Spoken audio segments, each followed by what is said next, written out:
Good morning all. ഇന്ന് discuss ചെയ്യാൻ പോകുന്ന ടോപ്പിക്കാണ് ഡിഫെക്ട്സ് ഇൻ ബിൽഡിംഗ് കമ്പോണൻസ്. ഒരു ബിൽഡിങ്ങിന്റെ ഡിഫറെന്റ് കമ്പോണൻസിൽ വരുന്ന ഡിഫെക്ട്സുകൾ ഏതൊക്കെയാണ്, അതിന്റെ കോസസ് എന്തൊക്കെയാണ്, അതുപോലെ തന്നെ അതിന്റെ റെമഡിയൽ മെഷേഴ്സ് എന്തൊക്കെയാണെന്നുള്ളതാണ്. അങ്ങനെയുള്ള ഡിഫെക്ട്സുകളൊക്കെ ഒഴിവാക്കാൻ എന്തൊക്കെ കാര്യങ്ങളാണ് ചെയ്യേണ്ടത് എന്നുള്ളതൊക്കെയാണ് ഡിസ്കസ് ചെയ്യാൻ പോകുന്നത്. അപ്പൊ നോക്കുക, ബിൽഡിംഗ് കമ്പോണൻസിൽ ഏതൊക്കെ കമ്പോണൻസിൽ വരുന്ന ഡിഫെക്ട്സ് ആണ് നമുക്ക് പഠിക്കാനുള്ളത് നോക്കാം. First one defects in foundation, ഫൗണ്ടേഷനിൽ വരുന്ന ഡിഫെക്ട്സുകൾ. Second one defects in masonry. Third one defects in plastering. Fourth one defects in painting. Fifth one defects in flooring.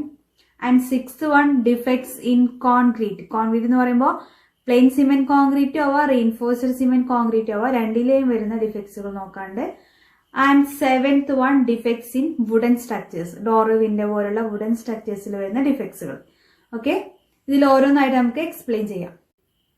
നോക്കാം, ഡിഫെക്ട്സ് ഇൻ ഫൗണ്ടേഷൻ ആണ് ഫസ്റ്റ് ഓഫ് ഓൾ നമ്മൾ discuss ചെയ്യാൻ പോകുന്നത്. ഫൗണ്ടേഷനിൽ വരുന്ന ഡിഫെക്ട്സുകൾ ഏതൊക്കെയാന്നുള്ളത് നോക്കാം. ഫസ്റ്റ് ഡിഫെക്റ്റ് ആണ് അൺഈക്വൽ സെറ്റിൽമെന്റ് ഓഫ് സബ്സോയിൽ. അതായത് foundation നിൽക്കുന്ന ആ ഒരു സോയിലാണ് സബ്സോയിലായിട്ട് പറയുന്നത്, അതിന്റെ താഴെ വരുന്ന സോയില്. അതിന്റെ സെറ്റിൽമെന്റ് ആണ് ഫസ്റ്റ് ഡിഫെക്റ്റ് ആയിട്ട് പറയുന്നത്, ഫസ്റ്റ് ഫെയിലിയർ ആയിട്ട് പറയുന്നത്. ഓക്കെ, അപ്പോൾ അങ്ങനെ അൺഈക്വൽ ആയിട്ടുള്ള സെറ്റിൽമെന്റ് ഉണ്ടാവുകയാണെന്നുണ്ടെങ്കിൽ it leads to cracks in the structural components. അതായത് ആ ഫൗണ്ടേഷനിൽ മുകളിൽ വരുന്ന സ്ട്രക്ചറൽ കമ്പോണൻസിൽ എന്താണ്, ക്രാക്സ് വീഴാനുള്ള ചാൻസ് കൂടുതലാണ്. ഓക്കെ, അപ്പോൾ അൺഈക്വൽ സെറ്റിൽമെന്റ് ഓഫ് സബ് സോയിലിൽ ഉണ്ടാവാനുള്ള കോസസ്, കാരണങ്ങൾ എന്തൊക്കെയാണെന്നുള്ളത് നോക്കാം. First one, non uniform nature of soil.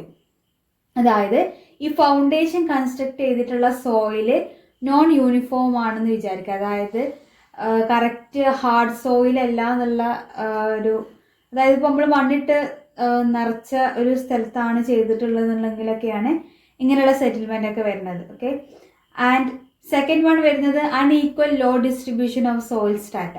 അതായത് അതിൽ വരുന്ന സോയിലിൽ, ഫൗണ്ടേഷനിൽ വരുന്ന സോയിൽ എന്താണ് ലോഡ് എന്ന് പറയുന്നത് നേരിട്ട് സോയിലിലേക്ക്, അതിനെ സറൗണ്ടിങ്ങിലുള്ള സോയിലിലേക്കാണ് ഡിസ്ട്രിബ്യൂട്ട് ചെയ്ത് കൊടുക്കുന്നത്. അപ്പോൾ ആ ഡിസ്ട്രിബ്യൂട്ട് ചെയ്യുന്ന ലോഡ് ആ സോയില് അൺഈക്വൽ ആയിട്ട് ഡിസ്ട്രിബ്യൂട്ട് ചെയ്യണം. അതായത് ചില സ്ഥലങ്ങളിലേക്ക് കൂടുതൽ ഈക്വൽ ആയിട്ട് ഡിസ്ട്രിബ്യൂട്ട് ചെയ്യണമെന്നുണ്ടെങ്കിൽ എല്ലാവർക്കും എല്ലാ ഭാഗത്തേക്കും ഒരേപോലെയാണ് ലോഡ് വരിക. അൺഈക്വൽ ആയിട്ട് ലോഡ് ഡിസ്ട്രിബ്യൂട്ട് ചെയ്യുക എന്ന് പറയുമ്പോൾ ചില ഭാഗങ്ങളിലേക്ക് കൂടുതൽ, ചില ഭാഗങ്ങളിലേക്ക് കുറവൊക്കെ വരികയാണെന്നുണ്ടെങ്കിൽ ആ കൂടുതൽ ലോഡ് വരുന്ന ഭാഗത്ത് എന്താണ് സെറ്റിൽമെന്റ് ഉണ്ടാവാനുള്ള ചാൻസ് കൂടുതലാണ്. ഓക്കെ, അപ്പോൾ അങ്ങനെയുള്ള കേസുകളിലൊക്കെയാണ് അൺഈക്വൽ സെറ്റിൽമെന്റ് ഓഫ് സബ്സോയിൽ ഉണ്ടാവുന്നത്. ആൻഡ് തേർഡ് വൺ വരുന്നത് എക്സെൻട്രിക് ലോഡിങ്.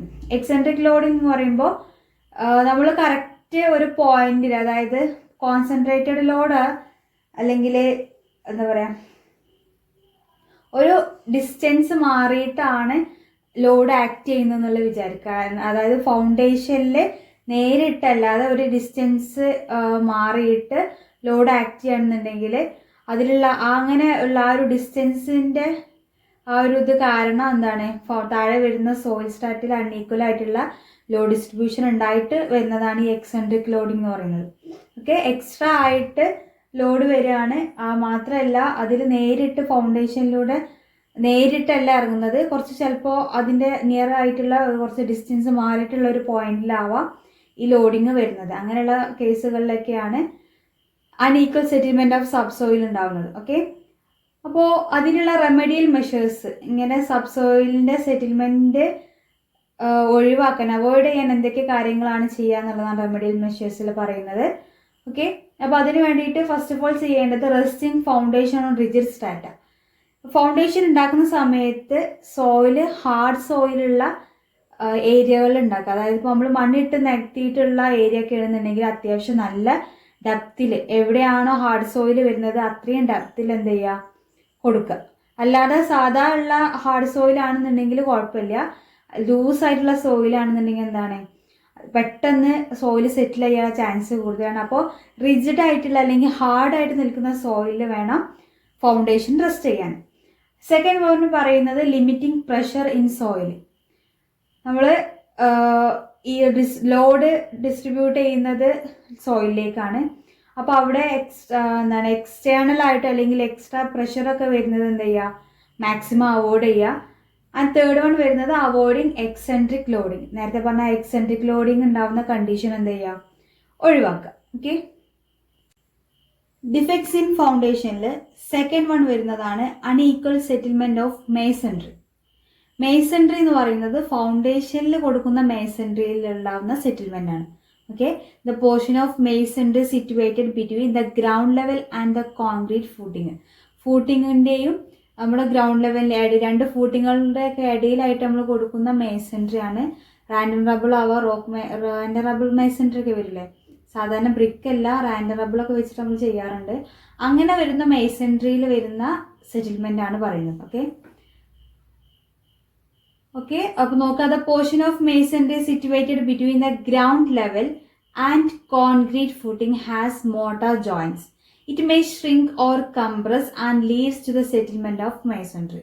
അതായത് അങ്ങനെ കൊടുക്കുന്ന ആ മേസൺട്രിയിൽ ഇടയിൽ എന്താണ്, മോർട്ടാർ ജോയിന്റ്സ് ഉണ്ടാവും. മേസൺട്രി പറയുമ്പോൾ ആ റബിൾ ഓരോ സ്റ്റോണിന്റെ ഇടയിൽ എന്താണ് ജോയിന്റ്സ് നമ്മൾ പ്രൊവൈഡ് ചെയ്യാറുണ്ട്. പ്ലാസ്റ്ററിങ് മോട്ടാർ വെച്ചിട്ട് ജോയിന്റ്സ് കൊടുക്കാറുണ്ട്.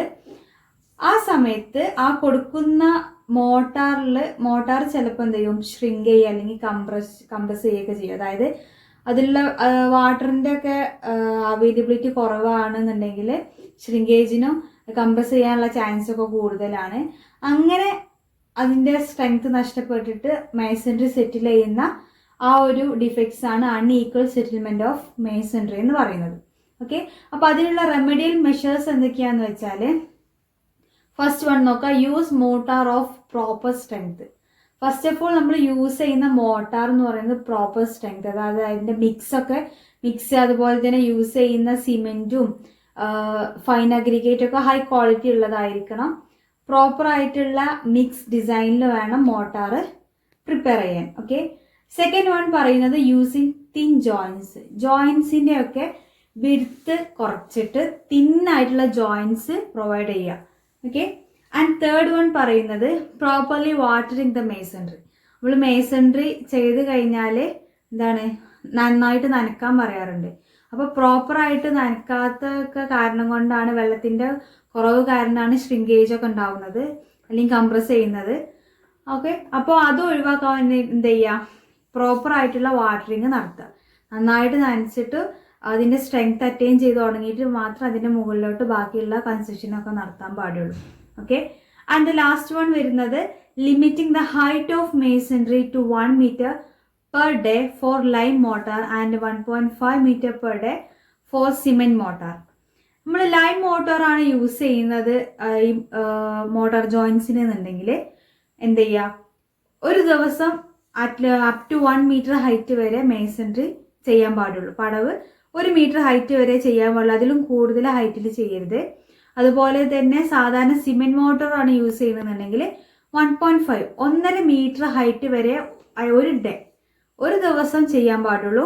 ബാക്കി വരുന്നത് എന്ത് ചെയ്യുക, നെക്സ്റ്റ് ഉള്ള ദിവസങ്ങളായിട്ട് ചെയ്യുക. അറ്റ് എ ടൈമിൽ 1.5 അല്ലെങ്കിൽ 1 meter ഹൈറ്റ് വരെ ഹൈറ്റ് എന്ത് ചെയ്യുക, ലിമിറ്റ് ചെയ്ത് കൊടുക്കണം എന്നാണ് പറഞ്ഞത്. അപ്പോൾ ഒന്നായിട്ട് എത്ര 2, 3 അല്ലെങ്കിൽ 4 meter ഹൈറ്റിൽ ചെയ്യാണ്ടെന്നുണ്ടെങ്കിൽ അത് ഫുള്ളായിട്ട് ഒരു ദിവസം കൊണ്ട് കംപ്ലീറ്റ് ചെയ്യിക്കാതെ സ്റ്റെപ്പ് ബൈ സ്റ്റെപ്പ് ആയിട്ട് എന്ത് ചെയ്യുക, ചെയ്ത് കൊടുക്കാന്നാണ് പറഞ്ഞത്. അല്ലാന്നുണ്ടെങ്കിൽ ചിലപ്പോൾ നേരത്തെ ചെയ്ത ഏറ്റവും അടിയിൽ വരുന്ന മേസൺട്രിക്കൊക്കെ കൂടുതലായിട്ടുള്ള പ്രോപ്പർ ആയിട്ടുള്ള കെയറിങ് ഒന്നും കിട്ടിയെന്ന് വരില്ല. അങ്ങനെയൊക്കെയാണ് ഈ സെറ്റിൽമെന്റ് ഓഫ് മേസൺട്രി ഉണ്ടാവുന്നത്. അപ്പോൾ അത് അവോയ്ഡ് ചെയ്യാൻ എന്ത് ചെയ്യുക, സ്റ്റെപ്പ് ബൈ സ്റ്റെപ്പ് ആയിട്ട് നമുക്ക് ഈ മേസൺട്രിന്റെ കൺസ്ട്രക്ഷന് നടത്താം. ഡിഫെക്ട്സ് ഇൻ ഫൗണ്ടേഷനിൽ വരുന്ന മൂന്നാമത്തെ ഡിഫെക്റ്റ് ആണ് സബ്സോയിൽ മോയ്സ്ചർ മൂവ്മെന്റ്. ഓക്കെ, അതായത് ഫൗണ്ടേഷനിലെ സബ്സോയിലിൽ വരുന്ന മോയ്സ്ചർ കണ്ടന്റിൽ വരുന്ന വേരിയേഷൻസ് ആണ്, മോയ്സ്ചറിന്റെ മൂവ്മെന്റ് ആണ് പറയുന്നത്. ഓക്കെ, നോക്കാം, when the water table drops down, shrinkage of subsoil takes place and hence lack of subsoil support is encountered and cracks developed in the building.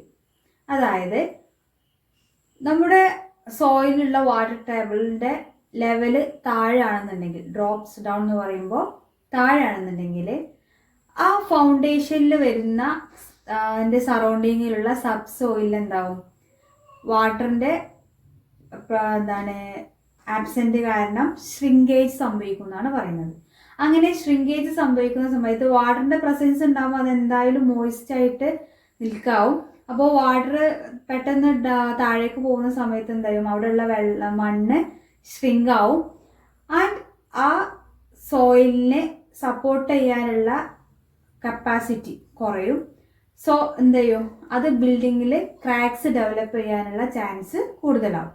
Okay, അതായത് നമ്മുടെ സബ്സോയിലിൽ ഉണ്ടാകുന്ന വാട്ടർ ടേബിളിന്റെ level കുറയുകയാണെന്നുണ്ടെങ്കിൽ ആ സബ്സോയിലിന് വാട്ടറിന്റെ absence കാരണം അവിടെ ഷ്രിങ്കേജ് സംഭവിച്ചിട്ട് എന്ത് ചെയ്യും, അതിനെ സപ്പോർട്ട് ചെയ്യാനുള്ള ആ ഒരു കഴിവ് കപ്പാസിറ്റി കുറഞ്ഞിട്ട് നമ്മുടെ ബിൽഡിങ്ങിൽ ക്രാക്സ് ഡെവലപ്പ് ചെയ്യുമെന്നാണ് പറയുന്നത്.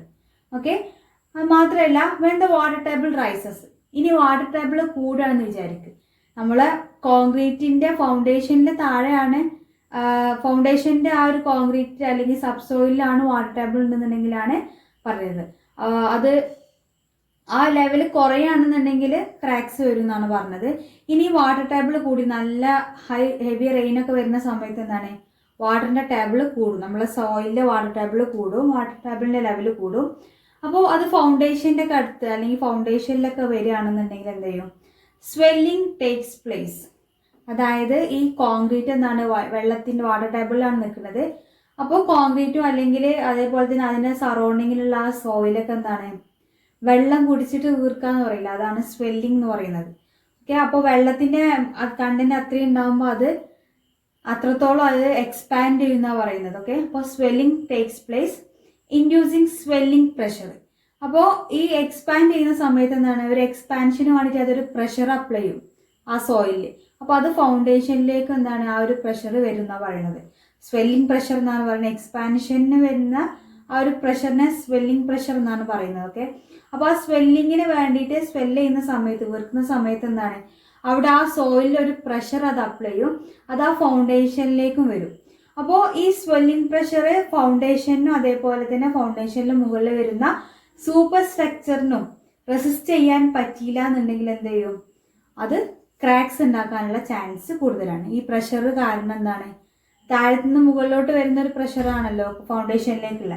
അപ്പോൾ അങ്ങനെ അത് ആ ഫൗണ്ടേഷൻ അല്ലെങ്കിൽ അതിൻ്റെ സൂപ്പർ സ്ട്രക്ചറിന് അത് റെസിസ്റ്റ് ചെയ്യാനുള്ള കപ്പാസിറ്റി ഇല്ല എന്നുണ്ടെങ്കിൽ ആ സ്ട്രക്ചറിൽ ക്രാക്സ് വരാനുള്ള ചാൻസ് കൂടുതലാണ്. ഓക്കെ, ഫോർത്ത് വൺ നോക്കുക, ഓവർ ടേണിങ് ഓഫ് ഫൗണ്ടേഷൻ.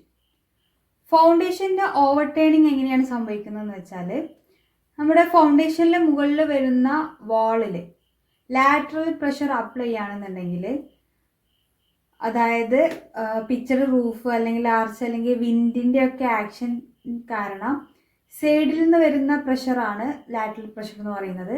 അങ്ങനെയുള്ള ലാറ്ററൽ പ്രഷർ ആ ഒരു വാളിൽ ആക്ട് ചെയ്യുകയാണെന്നുണ്ടെങ്കിൽ ആ വാളിൽ വരുന്ന ലോഡ് എന്താണ്, നേരെ ഫൗണ്ടേഷനിലേക്കാണ് ഡിസ്ട്രിബ്യൂട്ട് ചെയ്ത് കൊടുക്കുന്നത്. അപ്പോൾ അങ്ങനെ ലാർജ് എമൗണ്ടിൽ ലാറ്ററൽ പ്രഷർ അപ്ലൈ ചെയ്യുന്ന സമയത്ത് ഫൗണ്ടേഷൻ എന്ത് ചെയ്യും, ഓവർ ടേണിങ് സംഭവിക്കുന്ന പറയുന്നത്. ഓക്കെ, അപ്പോൾ ഓവർ ടേണിങ് സംഭവിക്കുന്നത് എങ്ങനെയെന്ന് വെച്ചാൽ, ഈ ലാറ്ററൽ പ്രഷർ അപ്ലൈ ചെയ്യുന്നത് കാരണം, അതായത് ഒരു വാളിൻ്റെ ഒരു സൈഡിലാണ് അപ്ലൈ ചെയ്യുന്നതെന്നുണ്ടെങ്കിൽ ആ വാളിൻ്റെ ഒരു സൈഡിൽ കംപ്രഷൻ സ്ട്രെസ്സും മറ്റേ സൈഡിൽ ടെൻസൈൽ സ്ട്രെസ്സും ആണ് അപ്ലൈ ചെയ്യുന്നത്. ഓക്കെ, ഒരു വാള് നോക്കുക, വാളിലേക്ക് ലാറ്ററൽ ആയിട്ടുള്ള പ്രഷർ അപ്ലൈ ചെയ്യുന്ന സമയത്ത് ഇതിന് ഇങ്ങനെ ഒരു ഓവർ ടേണിങ് വരാനുള്ള ചാൻസ് ആണ് കൂടുതൽ. അപ്പോൾ ഈ എൻഡിൽ കംപ്രഷൻ സ്ട്രെസ്സസും അതുപോലെ തന്നെ ഈ എൻഡിൽ ടെൻസൈൽ ആയിട്ടുള്ള സ്ട്രെസ്സും ആണ് ജനറേറ്റ് ചെയ്യുന്നത്. അത് കാരണമാണ് നമ്മുടെ ഫൗണ്ടേഷൻ എന്ത് ചെയ്യുന്നത്, ഓവർ ടേണിങ് സംഭവിക്കുന്നത്. ഡിഫെക്ട്സ് ഇൻ ഫൗണ്ടേഷനിലെ ഫിഫ്ത്ത് വൺ ആണ് lateral movement of subsoil. Lateral movement എന്ന് പറയുമ്പോൾ സൈഡിലേക്കുള്ള മൂവ്മെന്റ് ആണ്, താഴോട്ടല്ല സൈഡിലേക്ക് മൂവ് ചെയ്യുന്നതാണ് ലാറ്ററൽ മൂവ്മെന്റ് ഓഫ് സബ്സോയിൽ എന്ന് പറയുന്നത്. Okay, this applicable to very soft soil which moves out laterally due to vertical pressure.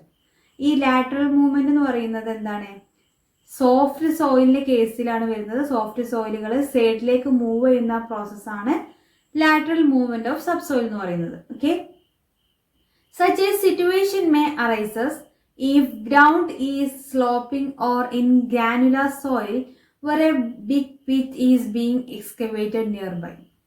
സാധാരണയായിട്ട് ലാറ്ററൽ മൂവ്മെന്റ് ഓഫ് സബ്സോയിൽ നടക്കുന്നത് സംഭവിക്കുന്നത് ഈ ഫൗണ്ടേഷൻ ഉണ്ടാക്കിയിട്ടുള്ളത് സ്ലോപ്പ് ആയിട്ടുള്ള സോയിൽ ഗ്രൗണ്ടാണ്, അതായത് ചെരിഞ്ഞു നിൽക്കുന്ന സ്ഥലത്താണ്. അല്ലാന്നുണ്ടെങ്കിൽ ഈ ഫൗണ്ടേഷന്റെ തൊട്ടടുത്ത് തന്നെ വലിയ കുഴികൾ എന്തെങ്കിലുമൊക്കെ എക്സ്കവേറ്റ് ചെയ്തെടുത്തിട്ടുണ്ടെന്നുണ്ടെങ്കിൽ അങ്ങനെയുള്ള കേസിലൊക്കെയാണ് ഈ ലാറ്ററൽ മൂവ്മെന്റ് ഓഫ് സബ്സോയിൽ സംഭവിക്കുന്നത്.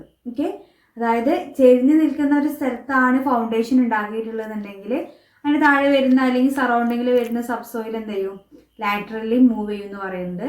അതുപോലെ തന്നെ ഈ അല്ലാതെ സാധാരണ നല്ല സോയിലാണെങ്കിൽ കൂടി അതിന്റെ തൊട്ടടുത്ത് വലിയൊരു കുഴി നമ്മൾ കുഴിക്കുകയാണെന്നുണ്ടെങ്കിൽ എന്തെങ്കിലും ഒരു പ്രഷർ അപ്ലൈ ചെയ്യുമ്പോൾ ഇതിന് എന്ത് ചെയ്യും, മണ്ണൊക്കെ ആ ലാറ്ററലി ആയിട്ട് മൂവ് ചെയ്തിട്ട് എന്താ ചെയ്യുക, ആ പിറ്റിലേക്ക് വീഴാനുള്ള ചാൻസ് കൂടുതലാണ്. അപ്പോൾ അങ്ങനെയുള്ള കേസുകളിലാണ് ലാറ്ററൽ മൂവ്മെന്റ് ഓഫ് സബ്സോയിൽ സംഭവിക്കുന്നത്. അപ്പോൾ due to excessive settlement the building may collapse. അങ്ങനെ കൂടുതലായിട്ടുള്ള നല്ല സെറ്റിൽമെന്റ്, അതായത് നല്ല മണ്ണിന്റെ മൂവ്മെന്റ് വരികയാണെന്നുണ്ടെങ്കിൽ എന്താണ്, ഫൗണ്ടേഷനിൽ വരുന്ന ലോഡ് ഡിസ്ട്രിബ്യൂട്ട് ചെയ്യാൻ അവിടെ സബ്സോയിൽ ഉണ്ടാവില്ല. അപ്പോൾ അത് ബിൽഡിംഗ് കൊളാപ്സ് സംഭവിക്കുന്നതാണ് പറയുന്നത്. ക്രാക്സ് അല്ല, ബിൽഡിംഗ് മൊത്തത്തിൽ പൊളിഞ്ഞാടാനുള്ള ചാൻസ് കൂടുതലാണ്. ഇതിനൊരു റെമഡിയൽ മെഷർ ആയിട്ട് പറയുന്നത്, ഇങ്ങനെയുള്ള കേസുകളിൽ പ്രിവെന്റ് ചെയ്യാൻ വേണ്ടിയിട്ട് പറയുന്നത് എന്താന്ന് വെച്ചാൽ, provide sheet piles to prevent lateral movement or escape of soil. ഇങ്ങനെ സൈഡിലോട്ട് മണ്ണ് പോവാതിരിക്കാൻ വേണ്ടിയിട്ട് എന്ത് ചെയ്യുക, ഷീറ്റ് പൈൽസ് എന്ന് പറയുമ്പോൾ നമ്മുടെ കോൺക്രീറ്റിന്റെ ഒക്കെ വാൾസ് ഉണ്ടാവില്ലേ, അങ്ങനെയുള്ള കേസുകളിൽ കോൺക്രീറ്റിന്റെ ഒക്കെ വാള് പോലെയുള്ള ഷീറ്റ് പൈൽസ് റീൻഫോഴ്സ്മെന്റ് ചെയ്തിട്ടുള്ള ഷീറ്റ് പൈൽസ് പ്രൊവൈഡ് ചെയ്യുക. എന്നിട്ട് എന്ത് ചെയ്യുക, അതിന്റെ അപ്പുറത്തെ സൈഡിലായിട്ട് ഫൗണ്ടേഷൻ ഉണ്ടാക്കുക. അപ്പോൾ ഇങ്ങനെ വരുന്ന ലോഡുകൾ കുറേയൊക്കെ ലാറ്ററൽ ആയിട്ടുള്ള മൂവ്മെന്റ്സ് കുറേയൊക്കെ എന്താണ്, ഈ ഷീറ്റ് പൈൽ അല്ലെങ്കിൽ ഈ വെർട്ടിക്കലായിട്ട് കൊടുത്തിട്ടുള്ള വാള്, വെർട്ടിക്കലി പ്രൊവൈഡ് ചെയ്യുന്ന വാളാണ് കോൺക്രീറ്റിന്റെ റീൻഫോഴ്സ്മെന്റ് ഒക്കെ വെച്ചിട്ടുള്ള. അങ്ങനെ ഉള്ള ആ വാൾ എന്താണ്, ലാറ്ററൽ ആയിട്ട് വരുന്ന പ്രഷർ ഈ മൂവ്മെന്റ് അവിടെ തടഞ്ഞു നിർത്തിയിട്ട് പ്രഷറിനെ കുറേയൊക്കെ എന്ത് ചെയ്യും, റെസിസ്റ്റ് ചെയ്യാനുള്ള കപ്പാസിറ്റി ഉണ്ടാവും. അപ്പോൾ അങ്ങനെയുള്ള കേസുകളിൽ ഷീറ്റ് പൈൽസ് ആണ് മെയിനായിട്ട് നമ്മൾ പ്രൊവൈഡ് ചെയ്യുന്നത്. 6th ആണ് weathering of subsoil due to trees and shrubs. അതായത് നമ്മൾ ഫൗണ്ടേഷന്റെ തൊട്ടടുത്തായിട്ട് ചെറിയ മരങ്ങളോ കുറ്റിച്ചെടികളോ ഒക്കെ വളരുകയാണെന്നുണ്ടെങ്കിൽ ആ മരങ്ങളുടെ Roots absorb moisture from the foundation soil എന്നാണ് പറയുന്നത്. അതായത് ഈ മരങ്ങളുടെയൊക്കെ വേരുകൾ നമ്മുടെ ഫൗണ്ടേഷനിൽ നിന്നും ഫൗണ്ടേഷന്റെ തൊട്ടടുത്ത് വരുന്ന സോയിലിൽ നിന്നൊക്കെ എന്താണ്, മോയ്സ്ചർ കണ്ടന്റ് നന്നായിട്ട് വലിച്ചെടുക്കും. അപ്പോൾ അങ്ങനെ അവിടെ ഷ്രിങ്കേജ് വരാനുള്ള ചാൻസ് കൂടുതലാണ്. അതേപോലെ തന്നെ എന്താണ്, വെതറിങ്, ആ സോയിലിന് വെതറിങ് സംഭവിക്കാനുള്ള ചാൻസും കൂടുതലാണ്. ഈ മോയ്സ്ചർ അബ്സോർബ് ചെയ്യുന്നതോട് കൂടെ തന്നെ ഫൗണ്ടേഷനിൽ വരുന്ന വോയിഡ്സിലൊക്കെ എന്താണ്, ഇതിന്റെ റൂട്ട്സ് ഒക്കെ പെനട്രേറ്റ് ചെയ്തിട്ട് ഫില്ല് ചെയ്യാനുള്ള ചാൻസ് കൂടുതലാണ്. റിസൾട്ട്സ് റിഡക്ഷൻ ഓഫ് വോയിഡ്സ് എന്ന് പറയുന്നത് കൊണ്ട് ഉദ്ദേശിക്കുന്നത് എന്താണെന്ന് വെച്ചാൽ, വോയിഡ്സിലൊക്കെ എന്താണ്, ഇപ്പോൾ സോയിലിന്റെ ആണെങ്കിലും അതേപോലെ തന്നെ ഫൗണ്ടേഷന്റെ ആണെങ്കിലും ചെറിയ വോയിഡ്സ് വരികയാണെന്നുണ്ടെങ്കിൽ ആ വോയിഡ്സ് ഒക്കെ റൂട്ട്സ് വഴി ഫില്ല് ചെയ്യും. സോ ആ വോയിഡ്സ് ഒക്കെ റെഡ്യൂസ് ചെയ്യുന്നതാണ് പറയുന്നത്. അങ്ങനെ റൂട്ട്സ് ഒക്കെ ഫൗണ്ടേഷനിലൊക്കെ പെനട്രേറ്റ് ചെയ്തിട്ട് ഉള്ളിലോട്ട് കയറുകയാണെന്നുണ്ടെങ്കിൽ അത് ക്രാക്സ് ഉണ്ടാക്കാനുള്ള ചാൻസ് കൂടുതലാണ്. ഡിഫക്ട്സ് ഇൻ ഫൗണ്ടേഷനിൽ ലാസ്റ്റ് വൺ വരുന്നതാണ് atmospheric action. Defects in foundation due to atmospheric action എന്ന് പറയുമ്പോൾ atmospheric agencies like sun, wind, rain ഇവയൊക്കെ കാരണം ഉണ്ടാവുന്ന ഫൗണ്ടേഷനിൽ വരുന്ന എഫക്ട്സുകളാണ് പറയുന്നത്. ഇപ്പോൾ സണ്ണ്, വിൻഡ്, റെയിൻ എന്നൊക്കെ പറയുമ്പോൾ, സണ്ണ് എന്ന് പറയുമ്പോൾ ഹെവി ടെമ്പറേച്ചറുള്ള ഏരിയാസ് ഒക്കെ ആണെന്നുണ്ടെങ്കിൽ കോൺക്രീറ്റിൽ ഷ്രിങ്കേജും അതേപോലെ തന്നെ കംപ്രഷൻ, അതായത് വെള്ളത്തിൻ്റെയൊക്കെ ആബ്സെൻസ് കാരണം ക്രാക്സ് ഒക്കെ വരാനുള്ള ചാൻസസ് കൂടുതലാണ്.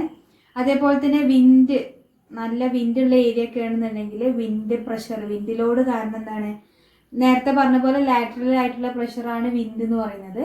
അപ്പോൾ കൂടുതൽ വിൻഡുള്ള ഏരിയകളിലൊക്കെ ആണെന്നുണ്ടെങ്കിൽ വിൻഡ് ലോഡും കൂടി കാൽക്കുലേറ്റ് ചെയ്തിട്ട് ആ വിൻഡ് പ്രഷറിനെയും കൂടി റെസിസ്റ്റ് ചെയ്യാനുള്ള കപ്പാസിറ്റി നമ്മുടെ ഫൗണ്ടേഷന് വേണ്ടി വരും.